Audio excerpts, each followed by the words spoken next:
Viviane, fica, fica contigo então a abertura aí, Viviane, por favor. Beleza.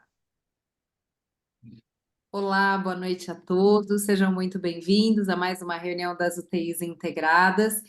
E aí, finalizando o mês das mulheres, hoje a gente tem o prazer de receber a doutora Lara Kretzer. A doutora Lara, conhecida aí de todos nós, uma grande referência nacional quando a gente fala, né, do tema de cuidados paliativos, de comunicação. Então, Lara e uma referência, né, de mulheres em terapia intensiva. Então, Lara, tem o prazer de estar, nós temos o prazer de ter a Lara aqui hoje conosco. Seja super bem-vinda, Lara. A palavra está com você. Obrigada, Vivi. Obrigada mesmo pelo convite. Estou super feliz de estar entre os meus grandes amigos da MIB. E eu parei de contar quanto tempo que eu conheço vocês. Eu acho melhor a gente deixar assim, né? Mas eu estou bem feliz pelo convite. Muito legal que seja no mês das mulheres, né? Que a gente teve aí, vocês promoveram 4 reuniões seguidas, né? Com mulheres que são destaque na terapia intensiva. Que honra que vocês tenham me incluído nesse hall também. Então, estou super feliz. E o assunto, claro, que vocês pediram para eu explorar, também é um assunto que me interessa bastante. E eu espero que vocês aguentem firme comigo. Ele pode ser um assunto um pouquinho árido, enfim, não é aquilo que a gente costuma falar com mais frequência nas UTIs, mas eu acho que a gente pode reservar um espaço no final para a gente discutir sobre os casos do dia a dia. Então, a ideia é que a gente converse um pouco sobre essa tensão que existe, os conflitos que podem surgir entre a autonomia do médico e a autonomia do paciente. A gente vai focar em final de vida, mas é claro que eu vou falar um pouquinho em outros contextos também. Então, espero que vocês gostem do que eu preparei para vocês. Vamos lá, eu vou compartilhar, vou pedir para alguém me alertar se de fato estão conseguindo ver a tela. Estamos, Lara. Tá, vamos ver aqui o que está aparecendo aqui. Peraí. Deixa eu só tirar aqui. Apresentação dos slides. Estão conseguindo ver, né? Então tá. Então, o tema seria como conciliar o português saiu para tomar cigarro, para comprar cigarro, aqui é um N. Como conciliar a autonomia. É um N. Como conciliar a autonomia do médico com a do paciente. Então, o que que a gente vai falar hoje, então, sobre esse tema? Primeiro, a gente vai explorar um pouquinho o conceito de autonomia, e aí a gente vai falar, fazer referência à autonomia, no que se refere à autonomia do paciente, autonomia do profissional, mais especificamente o médico. A gente vai explorar se existe de fato esse conceito de autonomia da família. A gente vai falar um pouco sobre de que maneira essas diferentes autonomias, elas podem, digamos, tingir esses modelos de tomada de decisão, ou como que a gente toma decisões, especialmente no contexto de final de vida, né? Então, o foco seria contexto de finais de vida nas UTIs. Então, vamos começar pela parte mais conceitual. Quando a gente está falando de autonomia, o que que a gente está se referindo aqui? Outros termos que circundam esse conceito de autonomia, que estão muito ligados ao conceito de autonomia, seria a ideia de o conceito de liberdade, o conceito de independência, autodeterminação, escolhas próprias, autogoverno. Então, são termos, são conceitos que são aí adjuntos a essa ideia de autonomia.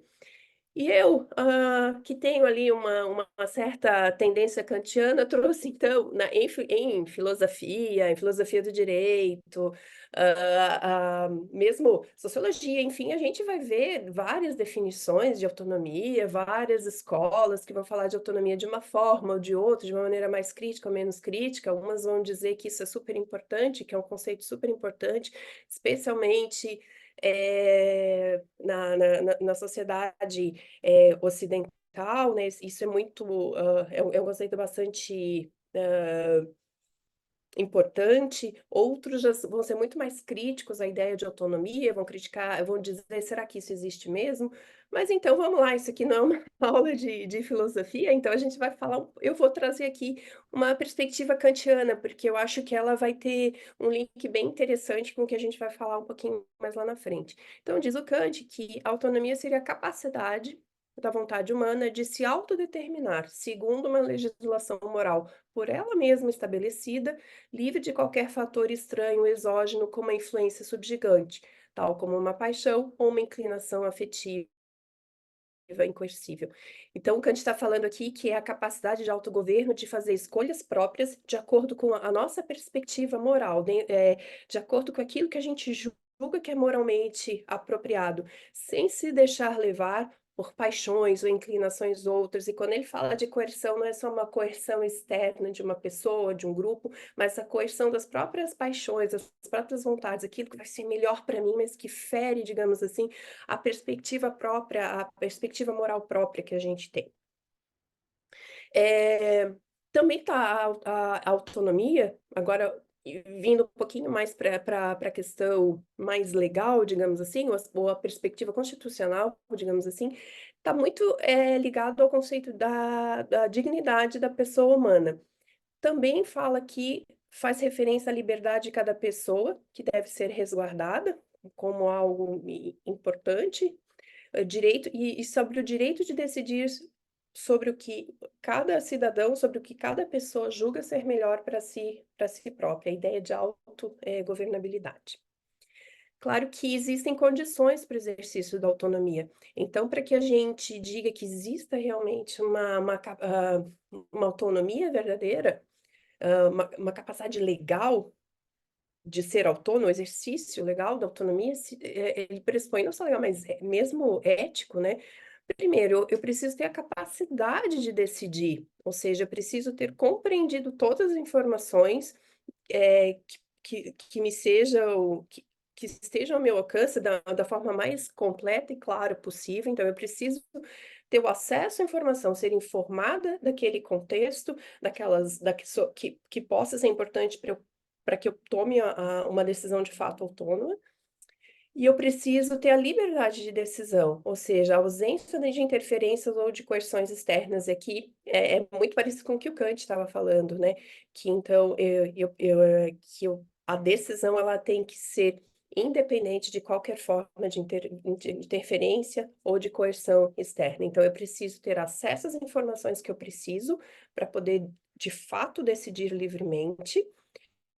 Preciso também que ninguém esteja interferindo com essa minha capacidade de decisão própria, de autogoverno. Puxando agora um pouquinho mais para o que o Código de Ética vai nos dizer em relação a isso, então, no capítulo 1, nos seus princípios fundamentais, diz que o médico ele exercerá a sua profissão com autonomia. Agora, então, lembra que eu comentei com vocês que na agenda eu ia falar sobre a parte mais conceitual, e aí eu ia tentar traduzir ou fazer referência às autonomias do médico, do paciente e potencialmente da família. Então, vamos começar agora com essa do médico. Então, diz o Código de Ética Médica que o médico exercerá sua profissão com autonomia, não sendo obrigado a prestar serviços que contrariam os ditames de sua consciência ou a quem não deseje, excetuadas as situações de ausência de outro médico em caso de urgência ou emergência, ou quando sua recusa possa trazer danos à saúde do paciente. Então, o médico ele tem o direito de exercer com autonomia, ele é uma profissão liberal, essencialmente, e ele não é obrigado a prestar serviços com os quais ele não concorde, exceto em situações de emergência, de urgência, onde a sua não ação pode levar dano ao paciente, ou seja, uma potencial omissão de socorro, né? Diz ainda o Código de Ética Médica que no processo de tomada de decisões profissionais, de acordo com seus ditames de consciência e as previsões legais, o médico aceitará as escolhas de seus pacientes relativas aos procedimentos diagnósticos e terapêuticos por ele expressos, desde que adequadas ao caso e cientificamente reconhecidas. Então, aqui a gente já começa a ver o Código de Ética temperar um pouquinho essa autonomia do médico, né, com aquilo que é a perspectiva do paciente. E no capítulo 2, sobre os direitos dos médicos, é direito dos médicos, então, se recusar-se a realizar atos médicos que, embora permitidos por lei, sejam contrários aos seus ditames de consciência. Então, o médico pode se recusar a fazer algo que, mesmo sendo legal, não está de acordo com o seu código moral, com as suas perspectivas próprias, com os seus ditames de consciência. Isso é possível, claro, exceto nas situações de urgência ou de emergência, onde o médico poderia estar cometendo uma omissão de socorro, e onde não existe a possibilidade, por exemplo, de fazer a referência em tempo apropriado para um outro profissional. Nos princípios fundamentais, diz o Código de Ética que nas situações clínicas irreversíveis, e aqui já buscando um pouquinho esse tema para a questão de final de vida, nas situações clínicas irreversíveis e terminais, o médico evitará a realização de procedimentos diagnósticos e terapêuticos desnecessários e propiciará aos pacientes, sobre sua atenção, todos os cuidados paliativos apropriados. Então, o médico deve evitar procedimentos, a distanase, procedimentos diagnósticos e terapêuticos desnecessários. Mas aí diz no parágrafo único, nos casos de doença incurável e terminal, deve o médico oferecer todos os cuidados paliativos disponíveis sem empreender ações diagnósticas ou terapêuticas inúteis ou obstinadas, levando sempre em consideração a vontade expressa do paciente ou na sua impossibilidade de seu representante legal. Então aqui a gente já vê mais uma vez a questão de que existe a busca de um certo equilíbrio, a necessidade de se temperar a autonomia do médico aqui. E aqui só para colocar em contexto, porque a gente está falando do contexto de final de vida e a gente está partindo do princípio aqui que existe, claro, uma diferença muitas vezes de opinião entre o médico e o paciente, ou o médico e a família. A gente vê isso no dia a dia, onde a gente se depara, por exemplo, com um paciente em final de vida, onde a gente julga que o resgate de vida já não é mais possível, a gente está diante de uma falha terapêutica, o paciente está em final de vida, e é onde a gente se depara, então, com ou um paciente ou a sua família, muitas vezes em UTI com os familiares, que ainda não, que a despeito dessa percepção, muitas vezes, de final de vida, eles optam ou pedem, né, ou exigem, dependendo da circunstância, do grau de conflito, que medidas terapêuticas e diagnósticas sejam mantidos. Então, aqui a gente está falando de um conflito, né, de perspectivas. E aqui, como a gente está vendo, diz o Código de Ética Médica que, primeiro, o médico ele não é obrigado a oferecer medidas diagnósticas e terapêuticas que sejam contra os seus ditames de consciência. Então, o médico, ele, em tese, ele pode se recusar a praticar a distanásia, por exemplo. Por outro lado, a gente está vendo aqui quando o Código de Ética Médica diz que o médico ele deve evitar a distanásia, mas ele está dizendo nesse parágrafo único também, levando sempre em consideração a vontade expressa do paciente ou na sua impossibilidade de ser representante legal. Então, o Código de Ética Médica não está dizendo que o médico tem total liberdade, total autonomia para conduzir o plano de cuidados de um paciente de final de vida apenas de acordo com a sua perspectiva ou os seus ditames de consciência. Existe aqui a busca de um certo equilíbrio. Então, já que a gente está falando da autonomia do médico, então o médico ele tem autonomia, ele não é obrigado a oferecer procedimentos diagnósticos ou terapêuticos que sejam contra os seus ditames de consciência, mas a gente tem um certo limite dessa autonomia do médico, né? E o Código de Ética Médica ele deixa muito claro ali que a gente, levando sempre em consideração, né, a opinião do paciente, da sua família, e tudo mais. E aí, por outro lado, a gente tem a autonomia do paciente. Vamos explorar o contexto de autonomia aqui. Então, quando a gente fala em autonomia, eu não mencionei antes, a autonomia é um dos princípios básicos da bioética. Então, dentro da bioética, de novo, a autonomia ela é explorada sobre vários ângulos, mas a gente muito frequentemente, ou talvez um dos princípios, né, ou uma das perspectivas teóricas, ou uma teoria sobre autonomia que a gente sobre bioética que a gente mais utiliza é o trabalho do Beauchamp e do Childress, E esses autores, eles falam que existem 4 principais princípios que guiam a prática, a bioética ou a prática médica, que seriam autonomia, beneficência, não maleficência e justiça. E no trabalho, dos autores, o trabalho original, eles não colocam uma hierarquia da autonomia sobre os outros princípios. Eles argumentam que, na verdade, é muito importante um equilíbrio entre eles e que, dependendo da leitura, do contexto, diferentes princípios, talvez, eles façam sentido, e eles reconhecem que muitas vezes vai haver uma tensão, uma dificuldade de se conciliar, esses princípios entre si. Mas a verdade é que a tendência atual, tanto da bioética quanto do biodireito, é de dar cada vez mais ênfase ao conceito de autonomia em relação a esses outros, especialmente a beneficência, a não maleficência. Então, a autonomia é um dos princípios que acaba tendo um pouquinho mais de, hierarquicamente, um pouquinho de prioridade sobre os outros. E a gente fala hoje em dia em cuidado centrado na pessoa, então a tendência é a gente dar um pouco mais de ênfase à autonomia aqui do paciente de fazer as suas próprias escolhas, do paciente estar sendo escolhido, está sendo incluído, aliás, nesses processos decisórios. E aqui eu não estou nem falando só de final de vida, a gente está falando incluído, tendo uma participação um pouco mais ativa, a gente fala no conceito de corresponsabilidade, uma participação bem mais ativa em tudo que se refere ao seu cuidado, desde diagnóstico, tratamento, planificação toda da sua linha, do seu cuidado. Então, o Código de Ética Médica diz que é vedado ao médico deixar de obter o consentimento do paciente ou de seu representante legal após esclarecê-lo sobre o procedimento a ser realizado, salvo em caso de risco iminente de morte.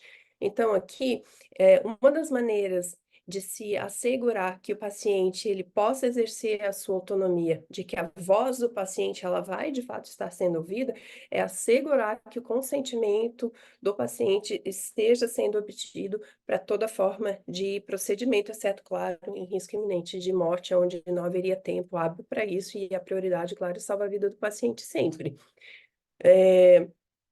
Então, o consentimento passa a ser um instrumento fundamental de se assegurar o exercício de autonomia do paciente, um dos instrumentos, né? Então, e no artigo 24, também é vedado ao médico deixar de garantir ao paciente o exercício do direito de decidir livremente sobre sua pessoa ou seu bem-estar, bem como exercer sua autoridade para limitá-lo. Então, vocês estão vendo que o Código de Ética Médica diz que o médico tem autonomia para tomar as suas decisões, e ele tem o direito, inclusive, de se recusar a fazer um tratamento ou uma abordagem diagnóstica que seja contra os seus ditames de consciência. O médico ele tem autonomia, mas o paciente também tem. E em nenhum momento aqui a gente está vendo uma definição muito clara de qual autonomia ela predomina, mas uma leve inclinação, exceto em situações de risco iminente de morte, a se valorizar a autonomia do paciente. Então, o respeito à autonomia do paciente pressupõe o dever do profissional de oferecer as informações mais completas e claras possíveis, com um esforço genuíno e não protocolar de facilitar a compreensão por parte do paciente de sua condição e alternativas diagnósticas, terapêuticas, experimentais, etc. Ou seja, é importante que uma vez que o paciente precisa fazer parte desse processo decisório, isso traz consigo o dever do profissional de oferecer para esse paciente as condições para que ele possa, de fato, decidir de uma maneira que a gente considere livre. O que é uma decisão livre, uma decisão de fato autônoma? É aquela tomada com base nos fatos, os mais claros e amplos possíveis para uma boa decisão e a ausência de coerção. Então, para que isso aconteça, é fundamental que os profissionais de saúde, aqui eu estou destacando o médico, mas eu diria a equipe como um todo, tem o dever de facilitar esse processo ao fornecer as informações de uma maneira mais clara e mais completa possível, e de uma maneira que não seja apenas protocolar. Não é só entregar o termo de consentimento, assina aqui e coloca no prontuário como se fosse só um checklist que é preciso ser feito, não. O objetivo desse encontro, dessa conversa, é que a gente consiga facilitar esse processo. Então, existe um esforço genuíno no sentido de que o paciente possa exercer a sua autonomia, a exercer a sua autonomia, que ele possa, de fato, obter a compreensão necessária através dos fatos, e a gente precisa se assegurar, claro, que não existe nenhuma forma de coerção dentro do que é possível, né? E também, melhor ainda, se a gente puder facilitar a inclusão dos valores do paciente desses processos decisórios, estimular que, ao se tomar a decisão, o paciente consiga encontrar dentro daquelas opções que se oferece, aquela que possa estar mais alinhada com os seus valores. E uma outra forma que se encontra de dar voz ao paciente ou de dar ênfase à autonomia do paciente seria, então, as diretivas antecipadas de vontade. Então, aqui o CFM, né, na sua resolução 1995 de 2002, diz que o paciente que optar pelo registro de sua diretiva antecipada de vontade poderá definir, com a ajuda de seu médico, os procedimentos considerados pertinentes e aqueles aos quais não quer ser submetido em caso de terminalidade de vida. Então, de novo, a gente está falando aqui de contexto de final de vida. Então, o registro pode ser feito pelo médico em sua ficha ou no prontuário do paciente, onde se menciona no texto de forma minuciosa que o paciente está lúcido, porque o paciente ele precisa estar consciente, né, para poder exercer sua autonomia, e que ele compreendeu a decisão que ele está tomando. Também vai dar os limites da ação e etc. Isso, não vou entrar em detalhes, porque o importante é só, para fins dessa aula aqui, é a gente deixar claro a diretiva antecipada de vontade como instrumento de exercício de autonomia, né, do paciente. Mas aí a pergunta que vem é, mas a autonomia do paciente, ela é absoluta? Não, claro que não. A do médico não é absoluta, a do paciente também não é absoluta. Existe um limite, os limites impostos, né, para as escolhas do paciente. Primeiro que se entende que o direito do paciente de escolher sobre o seu próprio corpo, ele está dentro de um limite que é o de preservar a sua integridade, né? Então, dentro dos limites da lei também. Então, não pode, por exemplo, o paciente escolher mutilar com a ajuda do seu médico, se automutilar, por exemplo, ou mutilar parte do seu corpo, né? Então, a ideia é de que parte do pressuposto de que a proteção, a autonomia do paciente, as suas escolhas, ela tem como ênfase a preservação da integridade, do corpo, e não existe, o direito de escolha de qualquer forma de escolha, né, ou de impor à equipe, ao médico, que atendam os seus desejos quando eles não estariam dentro dos limites da lei, ou quando eles não estariam alinhados com a ideia de preservar a integridade corporal. E em situações de urgência e de emergência ou risco de vida, existe também o limite da autonomia do paciente. Então, quando não há tempo hábil de se conversar com o paciente, se assegurar que o paciente entende a decisão que ele está tomando, as consequências, as repercussões e etc., então, o paciente ele não tem o direito de exercer a autonomia, e aqui fala mais alto a beneficência, ou a necessidade de se preservar a vida do paciente. Então, independente da vontade em situação de urgência ou de emergência, ou seja, quando há risco de vida, independente da vontade do paciente, o médico deve utilizar todos os meios para salvar a vida do paciente. Então, aqui é mais uma forma de limitação da autonomia do paciente. Então, ela também não é absoluta. Agora, e como é que a gente vai traduzir isso para a UTI? Porque o fato é que a gente está falando que o paciente ele precisa estar lúcido, orientado, ele precisa ter tido as informações para poder exercer a sua autonomia e etc. Mas o paciente crítico, ele é autônomo. O fato é que na UTI, frequentemente, a gente não encontra o paciente em condições de exercer a sua autonomia.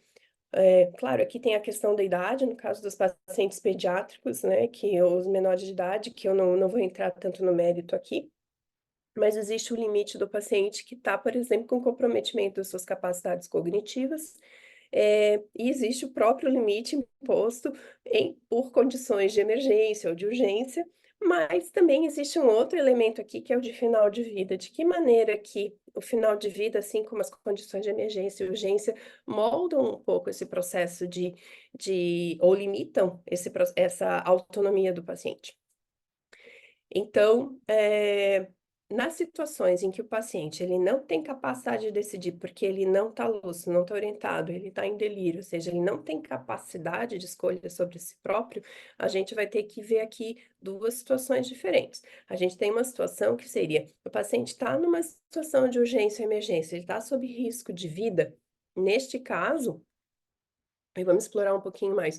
Ou em final de vida, neste caso, se existe uma situação de risco de vida e esse paciente não está em final de vida, em condição de terminalidade, independente da vontade expressa do paciente, ou prévia, ou enfim, ou de seu representante legal, o médico deve utilizar todos os meios para salvar a vida do paciente. Então, mesmo que o paciente tenha dito que não gostaria de ser submetido a tal procedimento, mesmo que a família também não deseje, mas se o paciente não está em final de vida e a gente está falando de risco de vida, em situação de urgência e emergência, o médico, ele deve utilizar os meios para salvar a vida do paciente. Aí aqui existe uma limitação do direito de autonomia, né, de escolha do paciente.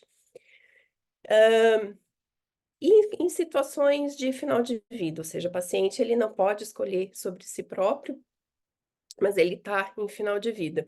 Aqui a gente volta a citar o Código de Ética Médica nos seus princípios fundamentais, que diz que nas situações clínicas irreversíveis e terminais, o médico deve evitar a distanase. Então, o Código de Ética ele é bem categórico, a gente não deve promover a distanásia.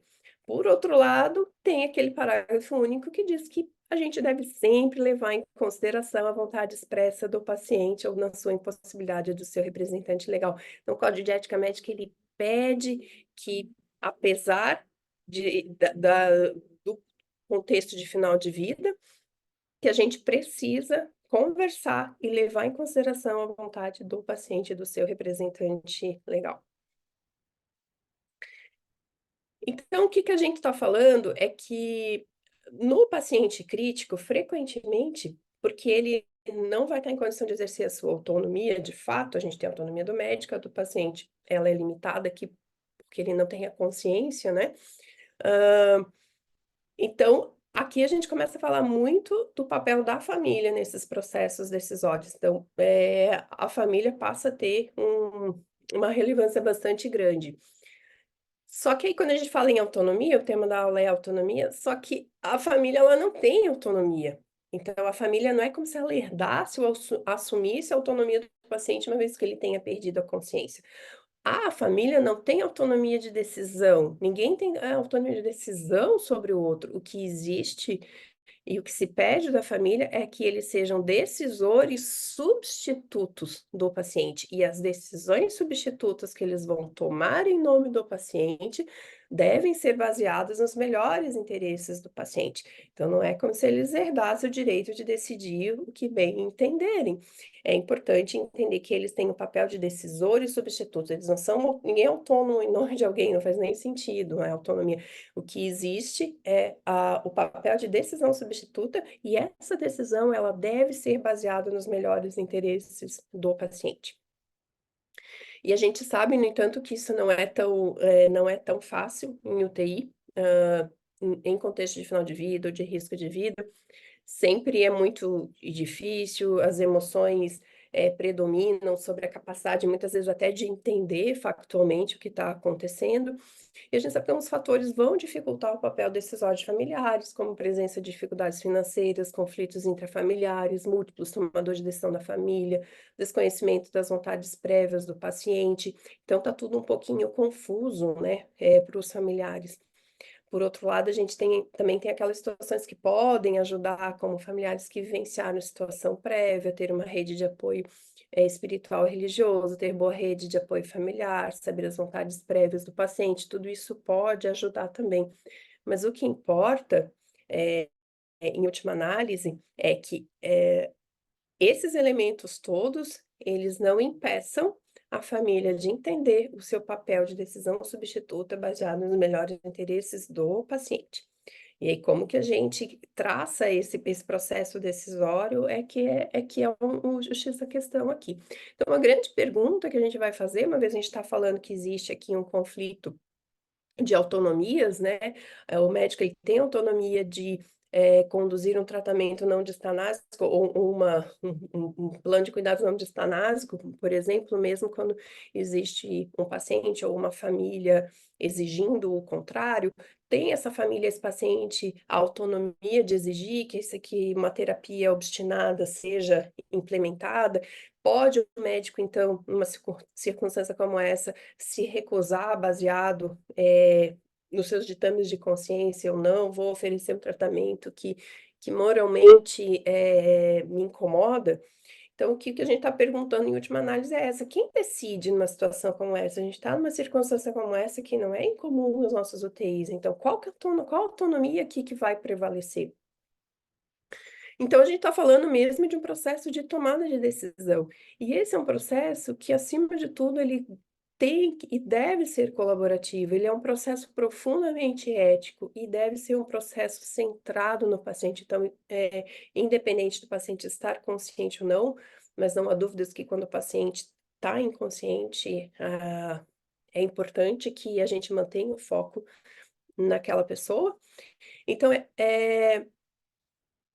o meu argumento é de que é muito sábio de que nenhuma parte ela seja detentora única do poder decisório, que nenhuma autonomia ela seja um pouco mais importante do que a outra neste contexto. Então, porque mora nessa tensão a oportunidade da busca do diálogo e de decisões eticamente mais sólidas.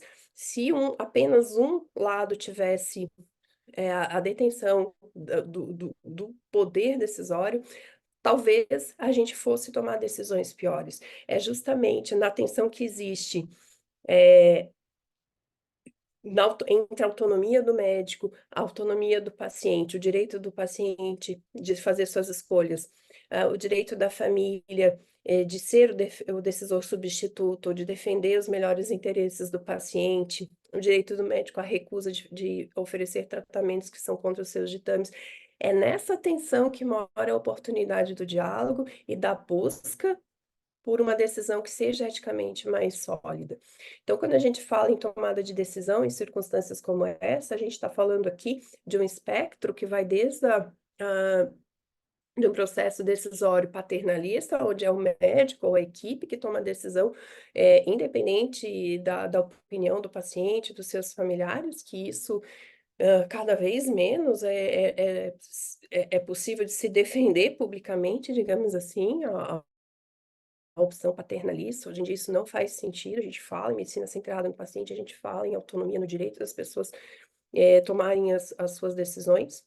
Existe no outro lado do espectro da escolha informada, onde a gente poderia simplesmente oferecer para o paciente e seus familiares todo um rol de opções e onde eles vão tomar decisões autônomas baseadas nesse conjunto completo e muito claro de informações que a gente vai oferecer. Mas que na realidade dos fatos, normalmente não é o que as pessoas precisam, elas gostam, elas desejam que a equipe, que o médico, especialmente quando existe uma confiança nesse profissional, que eles participem de uma maneira um pouquinho mais ativa desse processo também. E aí a gente tem no meio, entre esses dois espectros, que vai entre o paternalismo e a escolha informada, a gente tem o que a gente chama de decisão compartilhada, que é quando todas essas partes elas estão juntas buscando então uma decisão que seja mais apropriada. Quando a gente vai buscar na literatura, os guidelines, a maior parte deles, os guidelines sobre comunicação, tomada de decisão, eles vão defender o modelo de decisão compartilhada por uma série de razões, né?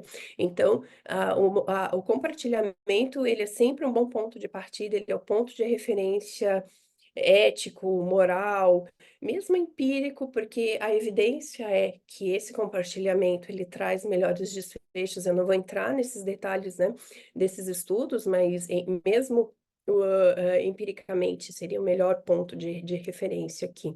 Claro que a gente tem que respeitar que nem sempre as pessoas estão dispostas a fazer parte tão ativa de processo decisório junto com a gente, mas o fato é que a maior parte das famílias deseja que a equipe faça uma recomendação clara.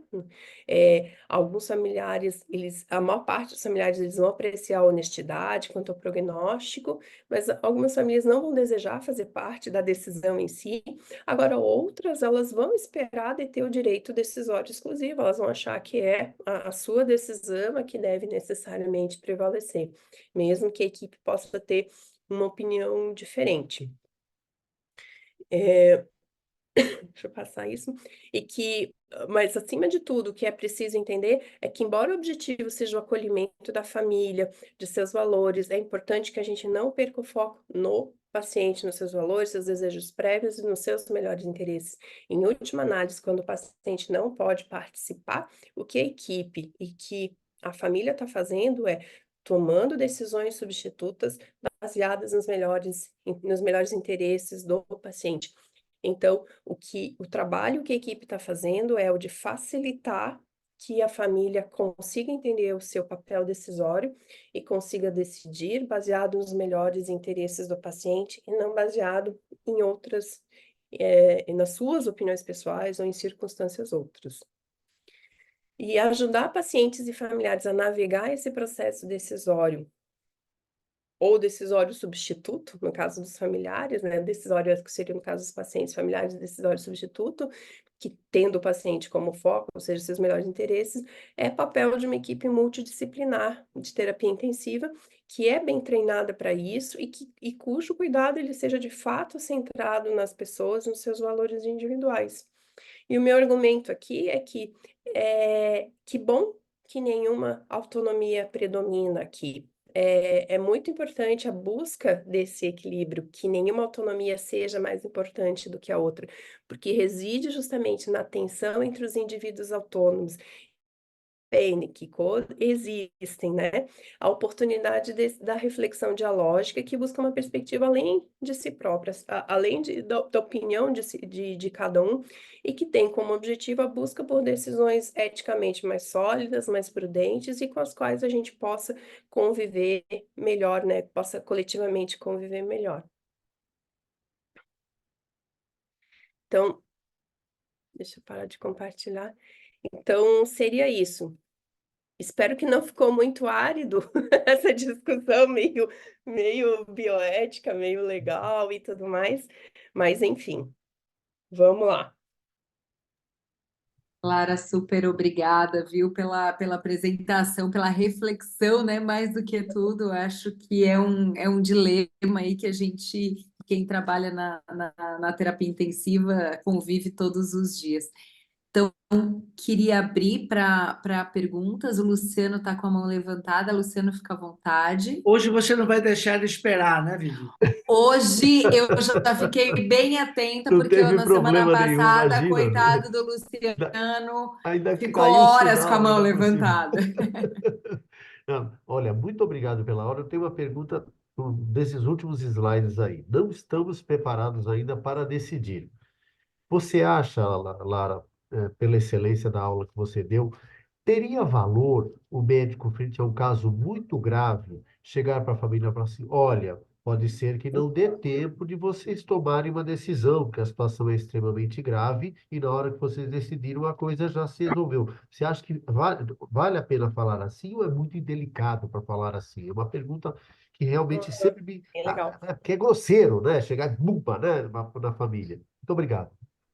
Eu acho que o segredo disso, dessa pergunta ou de qualquer outra, é o que está por trás dela. Por exemplo, se eu estiver fazendo essa pergunta de uma maneira coercitiva, ou como uma forma de conduzir o processo decisório para favorecer a minha perspectiva, se ela não tiver como fundamento apenas colocar mais um fato que pode ajudar a decisão na medida que eu estou esclarecendo, olha, a gente tem essa decisão para tomar e, infelizmente, a gente não vai ter o tempo que a gente desejaria para refletir demais sobre isso. Se for um fato que vai contribuir para uma decisão melhor e mais oportuna, mas que não tá intrínseca nessa pergunta, não está o teu desejo de coagir a família a tomar uma decisão que ela está mais alinhada com o que tu pensa, É que tá o segredo. Não sei se eu tô conseguindo ser clara. Eu acho que é o que está por trás, a intenção por trás da pergunta, que é, sob o ponto de vista bioético, é que é o importante. Porque quando eu argumento aqui que a gente está numa busca de diálogo, de entendimento mútuo, e que uma tomada de decisão autônoma ou compartilhada, né, decisão substituta em busca dos melhores interesses, o interesse aqui é a gente tirar o máximo possível os fatores de coerção. Eu não quero te coagir, eu não quero te convencer aquilo que eu acho melhor e nem acho certo que tu tentes me convencer. O objetivo aqui é outro. O objetivo do diálogo, da reflexão bioética é ouvir as perspectivas um do outro e ver de que maneira elas podem até mesmo mudar a nossa opinião. Porque às vezes vendo aquela questão sobre um outro ângulo, sobre o ângulo do outro, às vezes a gente percebe, puxa, eu não tinha percebido sobre esse prisma, e eu consigo ver que existe algo de interessante ou de válido naquilo que você está falando, e eu conseguiria conviver com uma decisão que talvez não é exatamente aquilo que eu defenderia, mas eu consigo conviver com a decisão baseada nisso que você está me falando, porque eu acho que faz sentido. Pode não ser a minha decisão, mas eu consigo entender, eu consigo conviver com essa decisão, porque eu consigo ver um fundamento razoável, bioético dentro dela. Então, o que eu estou querendo dizer? Depende de como que você está colocando essa questão. Ela está sendo usada para coagir o outro a aceitar a tua posição, ou ela só está contribuindo para deixar claro o tempo que a gente tem para tomar a decisão? Não sei se foi claro o que eu estou falando. Temos, Cassiano, fica à vontade. Cassiano. Mara, parabéns. Oi, E a Cassiano, perguntinha, legal te ver tudo aí. bom? O Tranquilo? que que eu posso contribuir contigo, que é uma eminência no cuidado centrado no É, paciente, na família. Nossa, que honra ter você aí. é isso, eu que agradeço. Ah, parabéns antes de qualquer coisa, né? Imagina. Uma aula super boa, super prática. A pergunta é um pouco sobre decisão compartilhada, tá? Uhum. Porque, assim, quando a gente passa, a gente vê que tem algumas etapas, né? Onde talvez o primeiro ponto fosse a presença, no caso, assim, a visita, o segundo ponto fosse a informação, e daí depois disso a gente chegaria no compartilhamento, né? E quando a gente olha os estudos assim do próprio Randall Curtis e quando a gente fez depois um subestudo do Visitas, a gente nota que tudo que tem a ver com informação e com presença, ou seja, com visita, a família gosta. Agora, quando a gente começa a exigir, entre aspas, que eles participem do cuidado, ou seja, que tu compartilhe a coisa, eles não gostam, né? Então a pergunta é: será que as famílias estão preparadas para esse compartilhamento? Ou será que de vez em quando a gente não ultrapassa etapas ou pula etapas e acha que está fazendo certo e está fazendo errado? Qual é a tua ideia sobre isso? Ai, nossa, que pergunta ótima.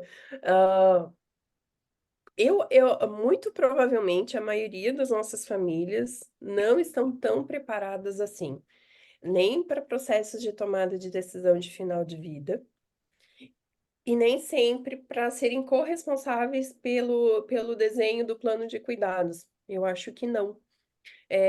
Por uma série de razões, uma delas sendo que muito raramente esse núcleo paciente-família, ele chega numa situação de urgência, ou, na UTI, ou mesmo não sendo tão urgência, algo previsível, como alguém que tem uma doença bem avançada, acaba parando ali na UTI, que nos parece às vezes até estranho que eles nunca tenham conversado sobre o assunto, mas o fato é que frequentemente as famílias chegam ali sem terem tido uma conversa franca entre si antes sobre aquilo que seria mais apropriado. Elas nunca falaram sobre isso. Isso é um assunto difícil que as pessoas não têm, e as famílias elas trazem consigo também a sua bagagem, né?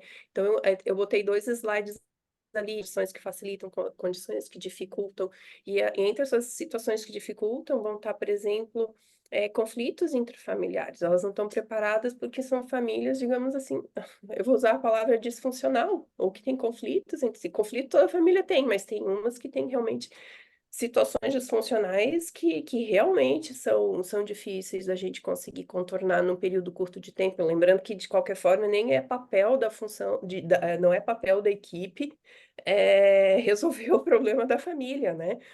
Então, às vezes são famílias, hoje em dia a gente tem famílias que não são aquelas nucleares, né, de pai, mãe, às vezes tem 2 pais, 2 mães, tem a mulher atual, a ex, tem filhos de diferentes, né, de diferentes casamentos, então, às vezes, é a própria fragmentação da família, é a falta da conversa sobre o assunto antes, são as emoções que predominam numa situação de internação de UTI, então, frequentemente, as famílias estão com muito medo, elas estão num grau de ansiedade, de estresse muito grande, e isso dificulta realmente a compreensão das informações que a gente passa e dificulta também decisões. A gente dificilmente, quando a gente está sob estresse, ansioso, ou com medo, é o momento que a gente vai tomar a melhor decisão, ou a decisão mais sensata, ou a decisão, ou a gente consegue de fato descentrar da própria dor ou das próprias dificuldades, ou enfim, e pensar de fato no outro, né? Porque a gente está tomando decisão substituta baseada no melhor interesse do outro. E pensar nos melhores interesses do outro nesses períodos de muito estresse emocional é absurdamente difícil. Então, eu concordo contigo, frequentemente é o caso que as famílias não estão preparadas. E aí, o que que a gente pode fazer? A gente não vai conseguir controlar tudo, eu não vou conseguir controlar o grau de funcionalidade da família, mas o que que a gente pode fazer? Desde o começo, a gente estar ciente que, desde o começo, a forma como a gente se comunica com a família, as informações que a gente presta à família, desde o começo a gente está preparando a família para uma potencial discussão lá na frente. O que eu não posso é correr o erro que a gente vê muito de começar a falar com a família quando o paciente tem muito pouco tempo de vida, ou quando já não tem muito mais tempo. Então, se desde o começo, e aí entra muita questão do prognóstico, uma vez que o paciente entra na UTI, a gente consegue ter uma boa ideia, mais ou menos, o caminho que a coisa vai tomar. Pode mudar, mas a gente tem uma ideia, mais ou menos, do potencial decisório que o futuro vai nos trazer, né, em maior ou em tempo maior ou menor, mais ou menos tempo. Então, o nosso papel é começar a preparar essa família desde cedo, desde mais cedo na internação na UTI. No mundo ideal, essa família já está falando sobre isso, e especialmente quando a gente fala de pacientes com doenças crônicas que estão, por exemplo, no último ano de vida, que a gente sabe que a literatura diz que esses pacientes frequentemente eles internam 2 ou 3 vezes no último ano antes de morrer. Nessas internações prévias, independente de terem sido na UTI, essas internações são oportunidades da gente começar a preparar paciente e família para uma decisão que talvez não aconteça nessa internação, talvez vai acontecer na próxima internação ou na outra, mas que em breve vai acontecer. Então, acho que não é só na UTI, eu acho que se a gente for entender que cuidado em saúde é algo muito mais coordenado do que isso, talvez mesmo numa internação anterior isso já devia ter sido iniciado pela equipe de saúde, né? A consequência da gente não incluir isso no rol das nossas responsabilidades, no nosso papel, nos nossos papéis, é que a gente sempre acaba deixando para que essas decisões sejam tomadas muito lá na frente, muito em cima da hora, e aí vai ser incrivelmente mais difícil. Sem falar Lara, na temos corruptela mais 3 brasileira. perguntas. Temos mais 3 perguntas encaminhadas pela plateia. Vamos começar com a Ana Carolina. Só um comentário, Fernando, rapidinho, sem falar na corruptela brasileira, de que às vezes a família acha que a participação dela no cuidado é contratar um cuidador para ficar com o paciente. É a jabuticaba? Jabuticaba. E acho que só fazer um comentário antes da Ana Carolina, eu acho que ainda tem um ponto que a gente vê muito nos hospitais privados, é quando a equipe titular também não está preparada para essa, Perfeito. né? Como que você, qual que é a tua recomendação lá em relação a isso? Porque a gente vê muito isso. Primeiro, essa questão da decisão compartilhada, da autonomia, quando a gente fala o intensivista e o médico titular em UTIs privadas. E muitas vezes a gente vê que o médico titular ele está menos preparado do que a família para essas tomadas de decisão, né? Queria que se puder comentar alguma coisa em relação a isso, por favor. Uhum. Não tem dúvida. E eu acho que a primeira coisa que para o intensivista entender é que aquele paciente que chegou ali, que tem o seu médico titular, e especialmente se é um médico que acompanha aquele paciente há muito tempo, é entender que existe uma relação entre esse paciente e esse médico titular de natureza muito diferente da gente, da relação que a gente tem com esse paciente, que muitas vezes até já chegou entubado, aquela família a gente mal conhece, para a gente é muito mais neutro, digamos assim, a gente conseguir abstrair tudo isso e estabelecer o nosso prognóstico e tudo mais. O médico assistente, ele tem uma relação diferente. É impossível a gente não criar vínculos na nossa relação com os pacientes e com as famílias. Então, a primeira coisa é a gente entender que existe uma relação prévia e que isso torna mais difícil para o médico titular do que é para o intensivista. O intensivista, ele entende talvez mais dessa complexidade que trouxe o paciente para a UTI do que o médico titular, que talvez vai ver só o elemento ali da sua doença específica e vai esquecer de todo o resto. E eu sempre acho assim como a gente tem que ter muita empatia com o paciente, com a família, absolutamente a mesma coisa com o nosso colega, o colega titular. Porque ele vai precisar do tempo dele ou dela, assim como a família vai precisar também. Isso é uma coisa bem importante, porque embora ele tenha mais conhecimento que a família, ou ele ou ela, eles tenham mais conhecimento, mas do ponto de vista emocional, eles precisam lidar com isso também. E a gente não é muito treinado para conseguir trabalhar isso muito bem. Então, só vai funcionar se a gente entrar num espírito de empatia, de colaboração, daquele diálogo, de entender a perspectiva do outro. E lembrar que se a gente não conseguir conduzir bem esse caso agora, com esse médico assistente, se a coisa azedar, esse conflito de hoje vai ser a bagagem do conflito de amanhã. E quando eu tiver um outro paciente com esse mesmo médico assistente, com essa mesma médica assistente, eu vou começar de um lugar muito mais difícil, porque ele já chega com aquela bagagem, com aquela história ruim que a gente teve antes, com aquele atrito que a gente teve antes, e aí vai ser cada vez mais difícil. Então, lembrar que às vezes a gente vai ter que ceder um pouquinho. Porque o que eu quero com esse médico, com essa médica assistente, é construir uma relação de confiança. Eu quero que essa equipe confie no meu trabalho e entenda que eu não estou fazendo outra coisa que não seja defender os melhores interesses daquele paciente. Então, é construir a relação que vá permitir a gente ter um diálogo franco, um diálogo aberto, um diálogo onde o ego não é a coisa mais importante, ou essas dificuldades todas. Então, existe aquilo que a gente precisa fazer para aquele paciente em particular, aquele caso em particular, que é como que eu vou lidar com essa equipe titular, com toda a empatia do mundo, e saber que a maneira como eu conduzo esse caso hoje vai ter impacto nos casos de amanhã. Então, também é uma história de construção de uma relação, que não é só com o caso em particular, mas a história de relação que a gente vai ter com essa equipe titular a longo prazo. É como se a gente estivesse comprando crédito com eles quando a gente conduz as coisas de uma maneira apropriada. Ana Carolina, Olá, boa noite. Oi, Carol! Tudo bom, gente?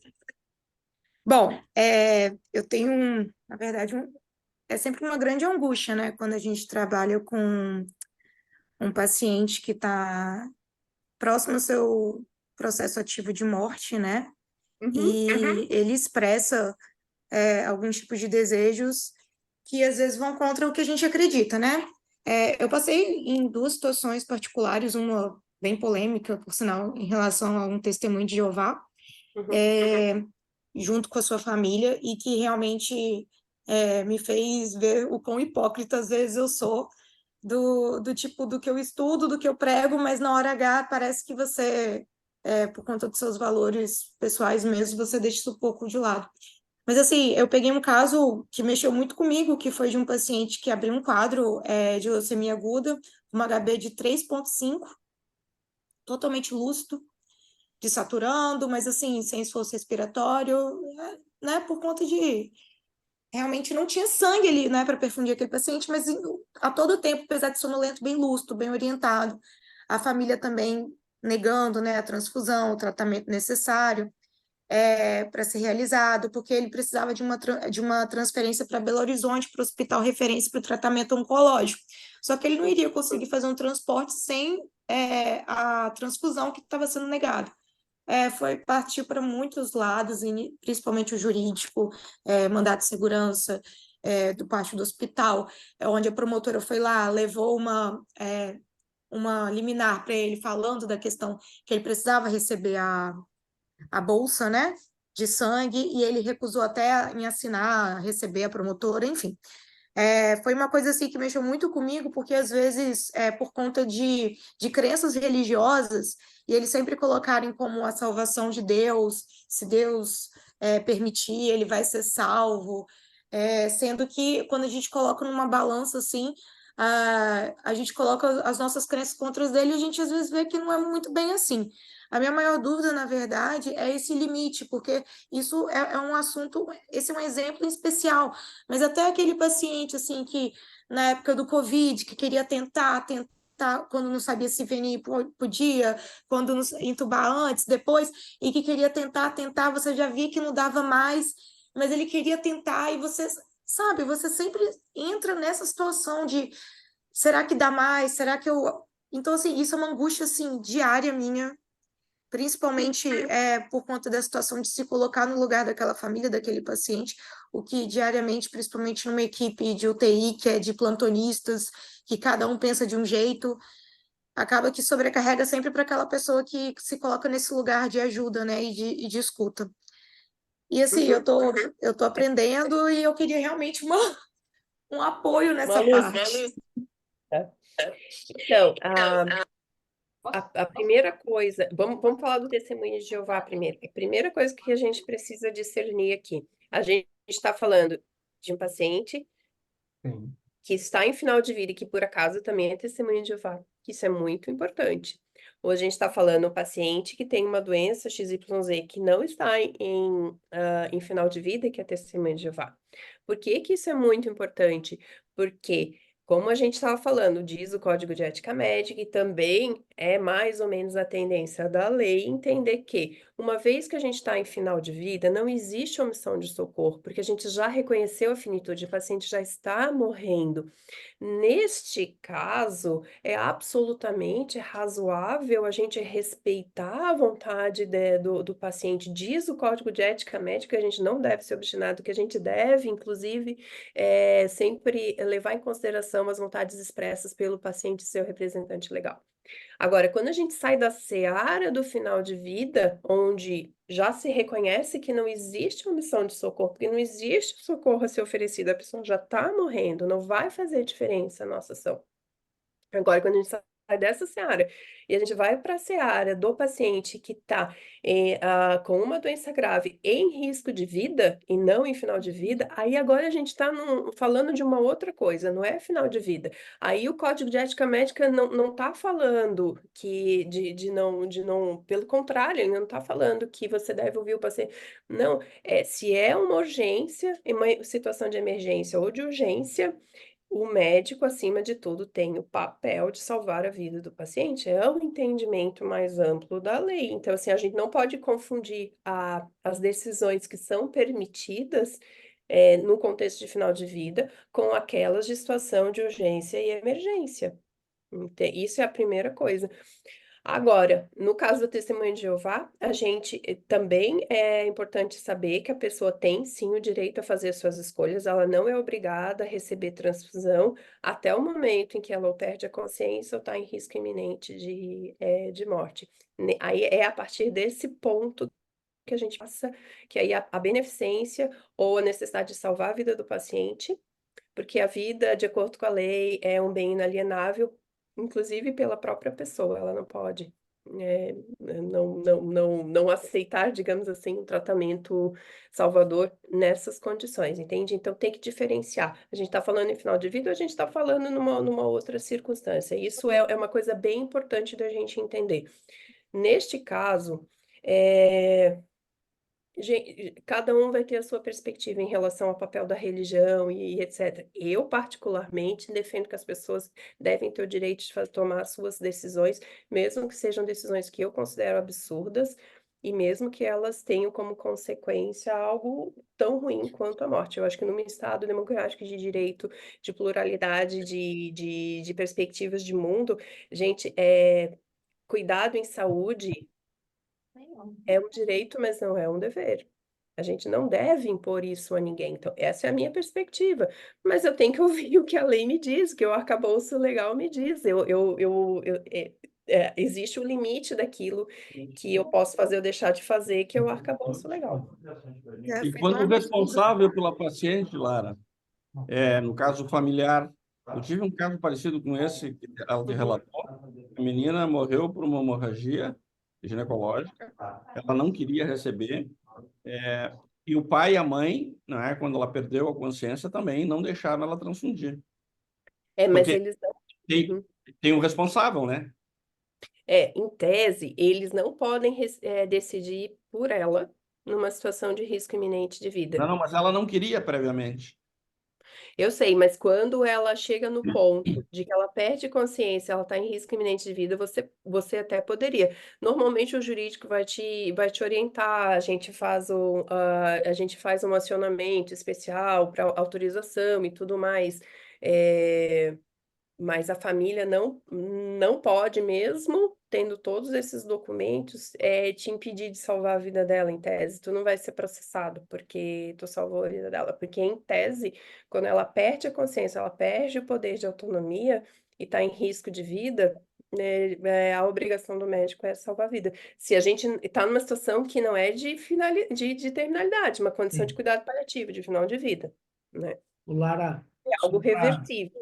só como uma Mas dica, assim, juiz é juiz, vai ter um monte de entendimento, mas em tese, essa é a aposta da lei. Mas depois eu tenho uma dúvida também que isso aconteceu bem parecido. mas deixa o pessoal seguir, Leandro, que tem a mão levantada, mas só para Mas só uma deixar a turma da Tá. angústia, se Tudo tem bem, mas nível de consciência bom, se tem nível de consciência bom, aquela anemia não está trazendo grandes problemas. tá. Só uma coisa, gente, eu nunca acho que o testemunho de Jeová é uma boa discussão é para misturar quando a gente está falando de final de vida, porque gera essa confusão mesmo, sabe? Na maior parte das vezes, esse debate sobre testemunho de Jeová, o que a gente faz ou não, ele não se aplica às situações de terminalidade, que é o foco dessa aula hoje. Isso é muito importante a gente entender. Uma coisa são as decisões que são permitidas do ponto de vista ético e legal em condição de terminalidade, que elas não são permitidas em forma alguma em uma circunstância que não é de final de vida, e aonde continua valendo, acima de tudo, o dever do médico de salvar a vida do paciente, especialmente em situação de urgência e emergência, e quando o paciente ele não tem consciência. Nem mesmo a família pode tomar essa decisão pela pessoa. O testemunho de Jeová embola muita coisa, mas de uma maneira geral, é mais ou menos isso. Final de vida é outro arcabouço ético e legal.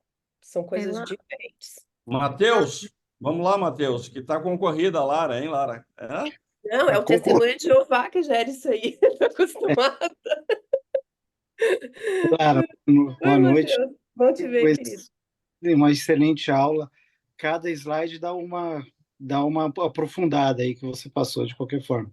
A pergunta que eu ia fazer, na verdade, virou um comentário, só porque eu acho que já foi falado, mas só para ser breve, eu acho que realmente existe, em relação a isso, na verdade, existe muita perda, minha impressão, né? Perda de chance de conversar com o paciente antes que ele chegue na UTI, né? Por uma série de motivos e tudo mais. E umas vezes até uma banalização, você até falou do consentimento, né? O termo de consentimento. Eu acho que isso é tão importante e tão banalizado, porque, assim, geralmente, quem vai fazer o procedimento nem quer aplicar. Não, qualquer um pode, qualquer médico pode aplicar e não vê a real importância do que está por trás de um termo, de que está por trás de uma conversa com o paciente antes de um procedimento, alguma coisa nesse sentido. Em termos das perdas de chance, eu estava vendo um hospital que eu trabalho, tinha uma evolução da geriatria que o cabeçalho era muito bem feito e tinha um item que era assim, diretivas, né, do paciente idoso. Muito legal aquele campo está lá. O problema, a maioria dos pacientes, 80%, 90%, está escrito não definido. Ou seja, o paciente está internado, às vezes ele está internado há 3 meses, 2 meses, e ninguém chega para o paciente e conversa, enquanto ele ainda tem essa capacidade de decidir por ele mesmo, e a família e tudo mais. Então, eu acho que, infelizmente, a gente acaba perdendo muito o timing disso daí. E, às vezes, aquilo que você falou, chega na UTI, a gente não tem o mesmo contato, a gente não tem tudo mais, então a gente acaba perdendo essas oportunidades. Mas eu só queria te dar o parabéns e fazer esse comentário aí. Não, um comentário excelente. Eu acho que essa expressão que você usa, perder oportunidades, descreve muito bem. Descreve muito bem. A gente perde oportunidade na internação atual mesmo, sabe? Mesmo que o paciente vá sobreviver, mas eu sei que na próxima a coisa vai ficar mais difícil. Então a gente perde oportunidade ao longo das internações, a gente perde oportunidade no começo da internação na UTI, a gente perde oportunidade de usar a aplicação do termo de consentimento como uma oportunidade mesmo de dialogar e de conversar e de explorar aquele assunto, né? Parece que o termo está lá só para a comissão de prontuário dizer, ó, joinha, tá 10.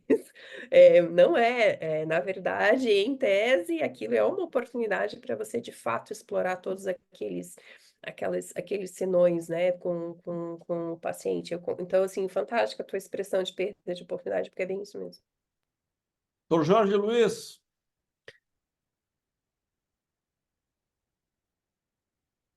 Tá mudo. Não tô vendo aqui. Quem tá aí, Valiati? Tá Oi, querido. mudo. Você Tá está sem mudo, som, Valiati. Valiati? Está sem som, Valiati? Você tá de plantão, Valiati? Você fala alto, mas não está dando para a gente escutar com o microfone fechado. Ele Fantástico, está em Catanduva, por isso que tu não está ouvindo. por isso. Ouviu agora? Agora Sim. sim. Tá bom. Querida, prazer revê-la, tá? Saudade aí de Floripa. Saudades. Ó, um comentário, na verdade, essa questão do... Eu só gostaria de abordar uma questão rápida, assim, com essa questão dos médicos assistentes, né? A realidade nossa aqui é o seguinte, existe um grupo de médicos específicos que tem um problema muito sério de enfrentamento da morte. Uhum. Nesse grupo especificamente, é muito claro para mim o oncologista. Os oncologistas, com todo respeito, né, e eu tenho casos aqui todos os dias, né, a partir do momento que o meu hospital se tornou também um hospital oncológico, do tipo assim, olha, chegamos a tal ponto que nós vamos continuar insistindo nisso. Nós já passamos por todas as questões de linhas terapêuticas e tu vais continuar dizendo à família que isso é necessário. Então, eu acho que assim, é uma questão da educação dessas pessoas, elas não estão preparadas. Elas não estão preparadas. E dentro disso aqui também tem intensivistas. Uhum. Agora, esse teu comentário é bem interessante, porque é terminalidade do que não é. O pior dos mundos, na verdade, é a judicialização, né? Esse é o pior dos mundos. Sim. Então, aí, nas UTIs, de modo geral, aqui, a minha realidade é um pouco diferente. Eu sou um diarista, sou chefe da unidade, eu estou todos os dias dentro da unidade.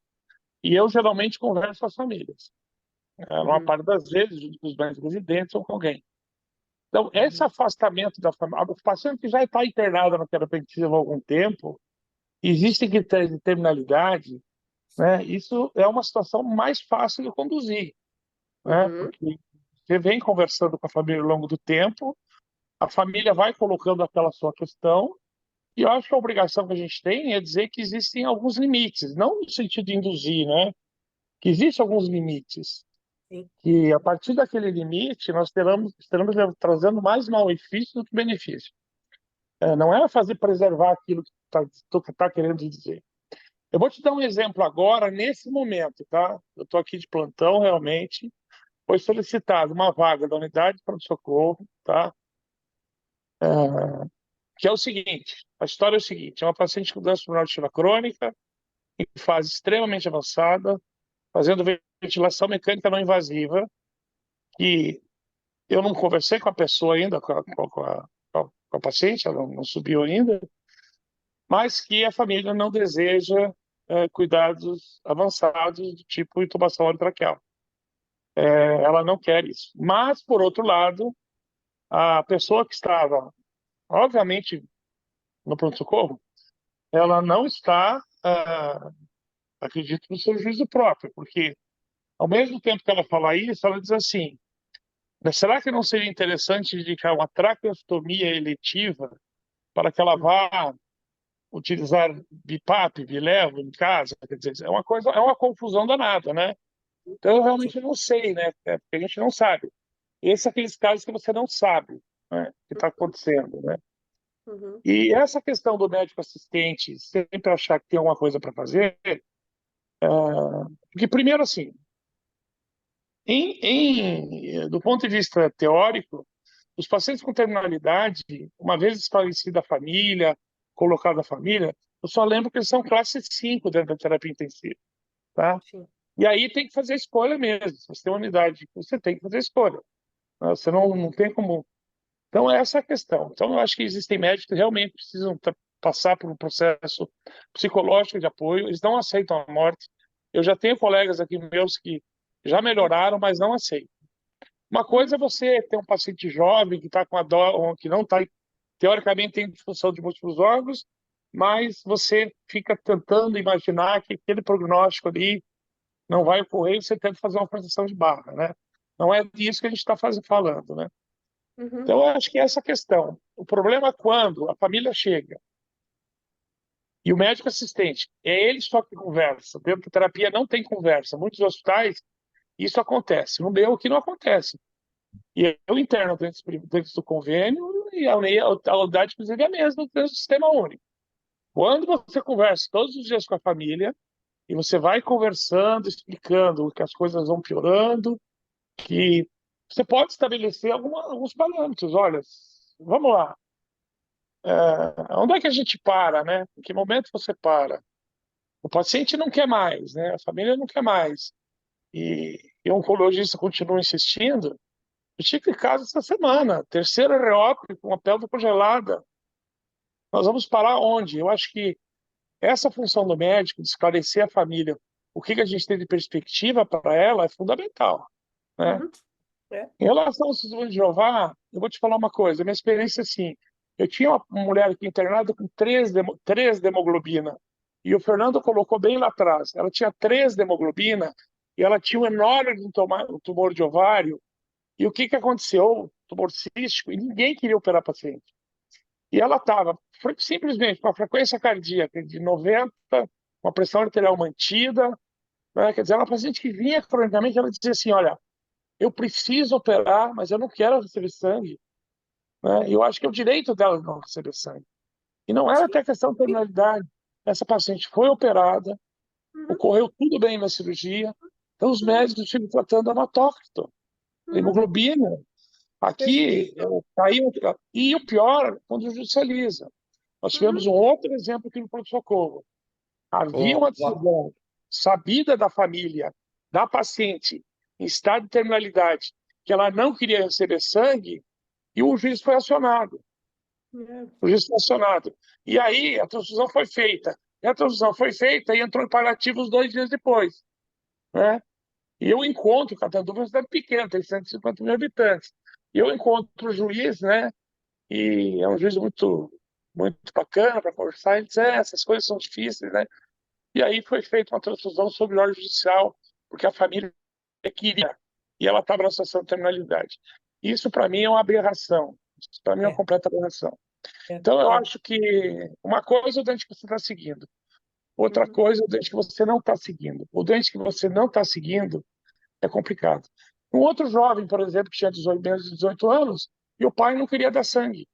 Eu digo: olha, eu vou desrespeitar o senhor, porque eu não tenho a expressão dele, não há o consentimento dele expresso, né? E aí eu não precisei de ordem judicial, eu dei sangue, esse menino sobreviveu, não aconteceu absolutamente nada comigo, e depois de muito tempo, o pai me encontrou, e as pessoas aqui se encontram, né?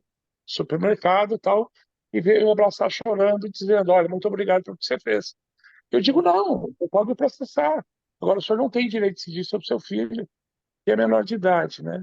E só pediu uma coisa, que eu não contasse que ele recebeu sangue. Isso já aconteceu mais de uma vez aqui. Alguém que tenta conduzir a família, né? Aconteceu comigo num dente agudo que não tinha nada a ver. Cheguei no plantão: não quero receber sangue, não quero receber sangue. Eu disse: o senhor tem perfeita razão, vou aguardar. Eu estava aguardando exatamente a inconsciência, porque talvez eu fosse desrespeitá-lo. No outro dia, ele me chamou novamente, que queria receber sangue.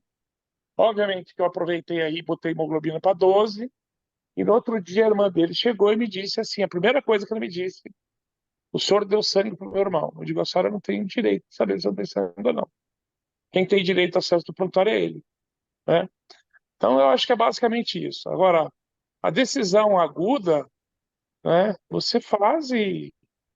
Agora, a conduta de ter UTI que tenha segmento, que não é o plantonista que fala todos os dias, que não é o cara que muda todos os dias, que não sabe absolutamente nada, desconstrói qualquer coisa. Não há possibilidade, né? Eu já tive um paciente, Lara, que eu precisei extubar o doente, porque eu convido com o paciente da família que aceitava a extubação. E eu extubei um doente pulmonar crônica que não tinha extubado.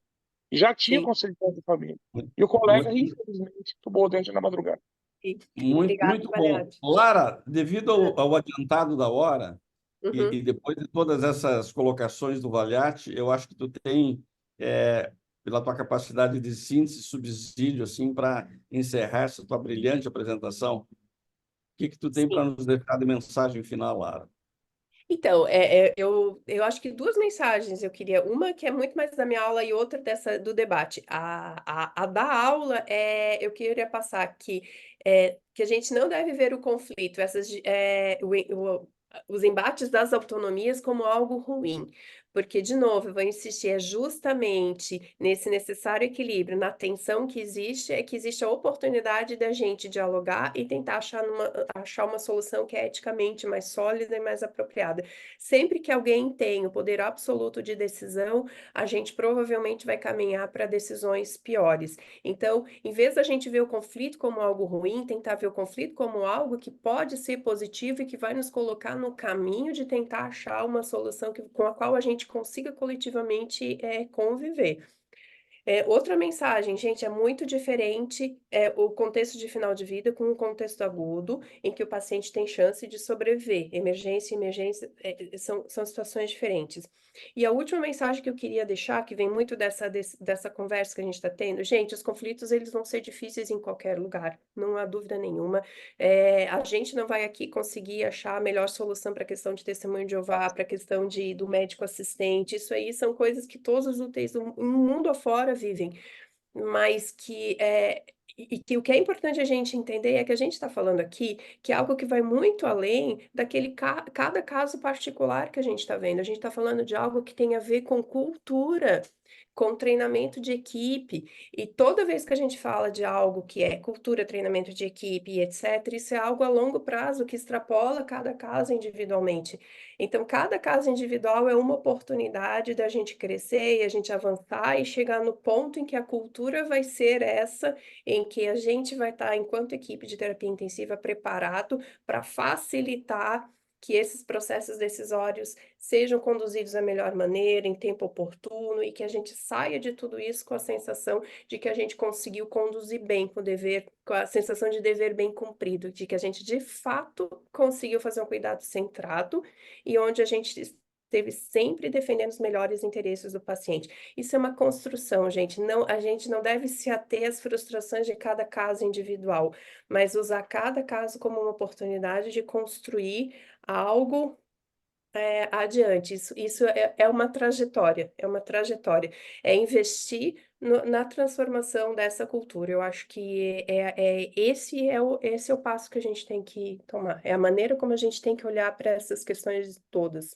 Muito bom, Lara. Eu só queria pedir licença para prestar uma justa homenagem ao nosso amigo Fernando Dias, que hoje está de aniversário, um integrista que deve servir de inspiração para todos nós. Um grande abraço, meu amigo. Você continue nos inspirando. Parabéns. Vamos cantar parabéns? Parabéns, Fernando. Parabéns. E nada mais justo, né, que nesse mês que a gente merecidamente, né, prestamos as devidas honras às mulheres, a doutora Viviane abriu a primeira sessão e, sem dúvida, ela vai fazer o fecho na nossa última sessão de março, Viviane. Obrigada, Lara, obrigada, Fernando, a todos que assistiram. Acho que a gente está encerrando com chave de ouro esse mês das mulheres com a Lara, e a gente espera vocês na semana que vem. Uma boa noite a todos. Fernando, parabéns, viu? Felicidades. Boa Obrigada, noite. tchau. Tchau, tchau. Parabéns, Gaúcho.